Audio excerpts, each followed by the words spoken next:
agreeing to be interviewed by the National Poo Museum. This is Becky Tichard going to talk to us all about poo. So I was wondering if you could tell us just a little bit about yourself and what was the path that led you to be analysing poo at the zoo. So yes, I'm the scientific assistant here at the zoo, but a large part of my role is working in our endocrinology lab. There we analyse poo samples from our animals, and what we'll do is we'll extract hormones, and that'll help us to see whether our animals are pregnant, whether our animals are cycling, and that's really helpful for the animal teams, and they're able then to make preparations. If there's a baby on the way, they can put new substrate down. If they want to introduce, for example, with our elephants, our male bull is in with the herd, and if they don't want to get an individual pregnant, then we can tell them when they're coming into estrus, and that way they know to remove the bull. Or similarly, if they want to get them pregnant, they know to make sure they put the bull in. So it's really good for animal management and for conservation breeding. It plays a really important role. I actually went and studied a degree in zoology at Bangor University. That was a couple of years ago I graduated, and then I did an internship in endocrinology, so I chose to work with poo every day, because I just feel like there's a lot we can find out from it. I mean, everyone thinks, oh, poo, it's gross. Is it a neglected area, or is it fairly mainstream to study poo in in the great scheme of things, it's relatively new. So it probably started really in the 1980s, looking at wildlife endocrinology. And actually at the Chester Zoo, we're the only UK zoo that has those facilities on site. And what we do is we get a lot of zoos from within the UK and across Europe that actually send their samples to us. It's a really important tool, and I think it's gaining momentum. We started off with elephants, rhinos, that kind of thing, and we're constantly getting people saying, what about foxes? What about badgers? Can you do this in primates? And it's like, we can. More and more people. So it is a field that's gaining momentum, but it is relatively well established at the minute. Right. How do you go about analysing a poo? So it starts with our keepers. So what our keepers will do is they'll have mark the poo of an individual. So they'll give, for example, one of our rhinos, so they know that poo belongs to that rhino. They'll feed the animals wheat or sweet corn, and then that'll obviously pass through and it'll come out in their poo, and that's how they know that poo belongs to a specific individual. So they go along for us and they collect samples every other day, mainly for our elephants, rhinos, akarpis and onagers. They're our routine species really. And then they bring that up to us, and we use this method of extraction, where we add methanol to the poo because the hormones prefer to be in the methanol rather than the poo, understandably. It goes through this massive long process, and we end up with this little liquid extract, and we run it on what's called an enzyme immunoassay. So it's a competitive we put antibodies in there and we put the hormones in there, and it lights up in different colours depending on how much hormone, and it's that we then use to plot over time. So it's a very continuous, long-term kind of thing, because we can't just take one sample from one individual and say that animal is pregnant. It's all in relation to each other. So with our elephants, we've been doing this since 2007, so we've got continuous data over the past 9 years, and we'll only know if an animal is pregnant by monitoring them for 3 or 4 months into a pregnancy, and that's when we can then tell the team. So it's really interesting. And do you also, can you tell about the health or signs of illness from the poos that you look at as well? Yeah, I don't know much detail because I just do the hormone side of things, but our veterinary team can take fecal samples to test for things such as parasites, correct me if I'm wrong, parasites, the presence of bacteria, that kind of thing, but I don't really know much about that, but it is a good indicator. Right, yes.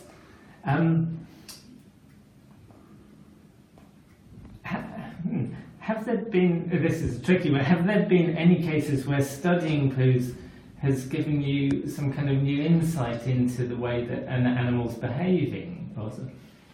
Not necessarily behaving, but we were actually innovative in and black rhino conservation Yes. breeding. So a few years ago, I can't remember exactly how long ago now, our rhinos just weren't having babies. They weren't getting on. They wouldn't breed. It wasn't happening.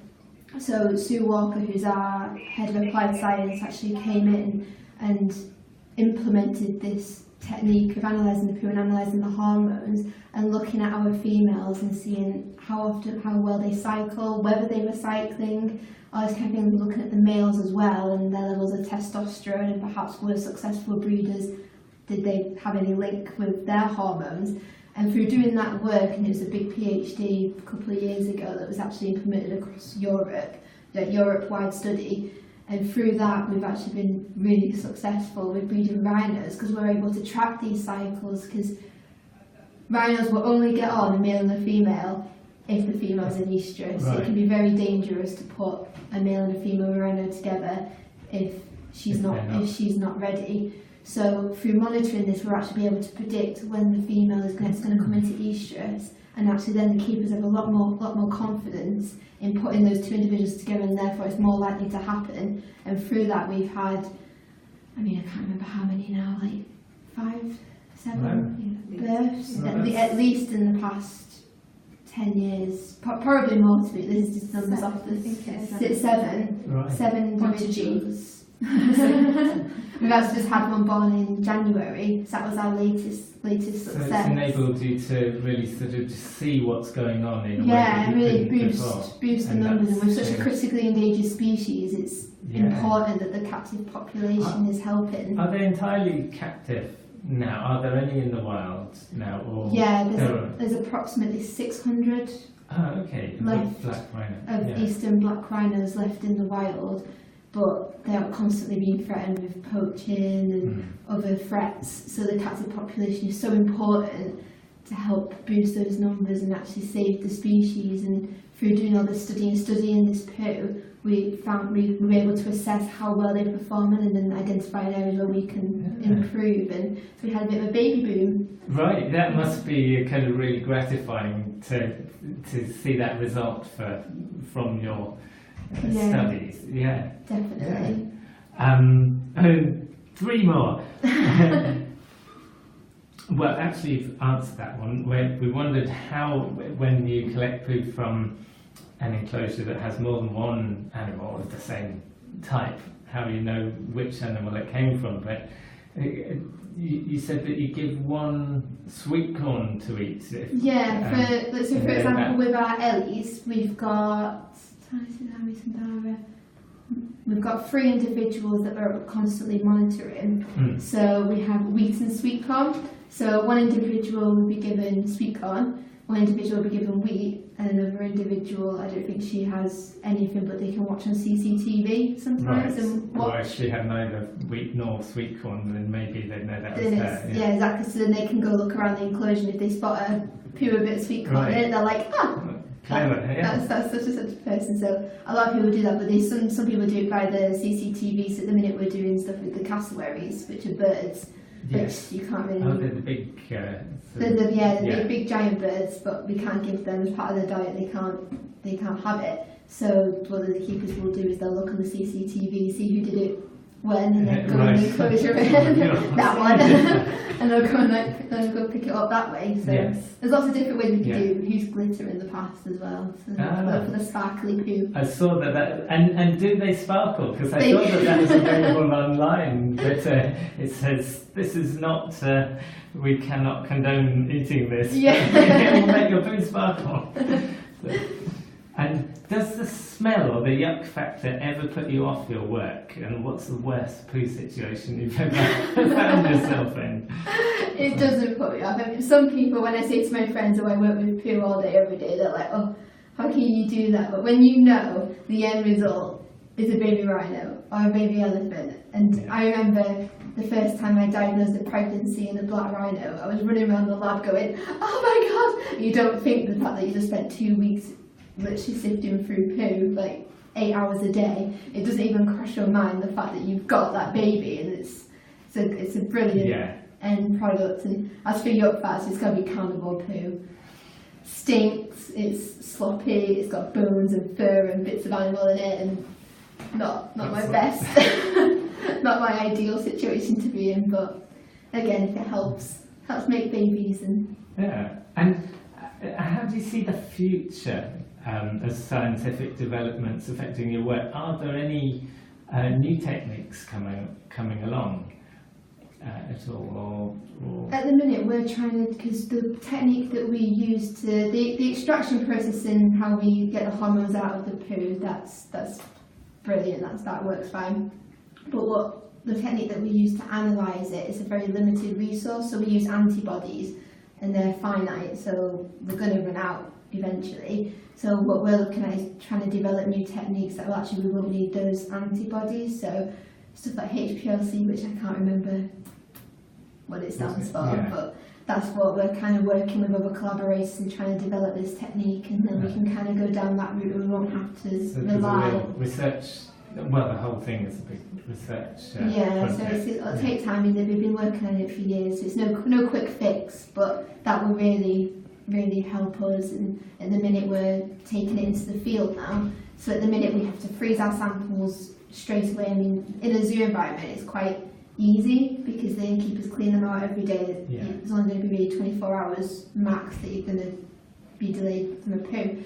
But when you think that people in the field, they're going to be tracking rhinos and elephants or whatever species they want to study for days, so you've got to do it right there and then. There's not a freezer in the middle of the Sahara, there's not a freezer in the middle And of... that's because the contents would degrade or change. Yeah, or exactly. yeah. So they developed a field extraction method that actually will preserve the hormones in the extract. You don't need to freeze it. Oh. And we've been looking as well at how long you can actually leave a poo before Before it's sell by date. yeah, so that, exactly. So there's a lot of different things going on. Yeah, So very it's very interesting. exciting. Lastly, if there's any poo that you could have in a poo museum, what would you choose? I The dream would poo. choose, trying to think, the best poo, giraffe poo. I love giraffe. And why do you like giraffe poo? It's going to sound really gross, but it looks like almonds. The shape. Because when you think of a giraffe and how big it is and what it eats, the poo is so different to an elephant or a rhino. So you get the big bulbuses for elephants and rhinos, and for such a big animal, a giraffe poo is not that much bigger than a rabbit poo. Oh, really? I don't think, I have to admit this as one of the founders of the National Poo Museum, I've never seen a giraffe poo. You knowingly, will. so You will in I'm about an looking forward to that. Well, So- thank you very much, Becky, for sharing all of those poo facts with us. And Thank you. good luck with your work in future. Thank you.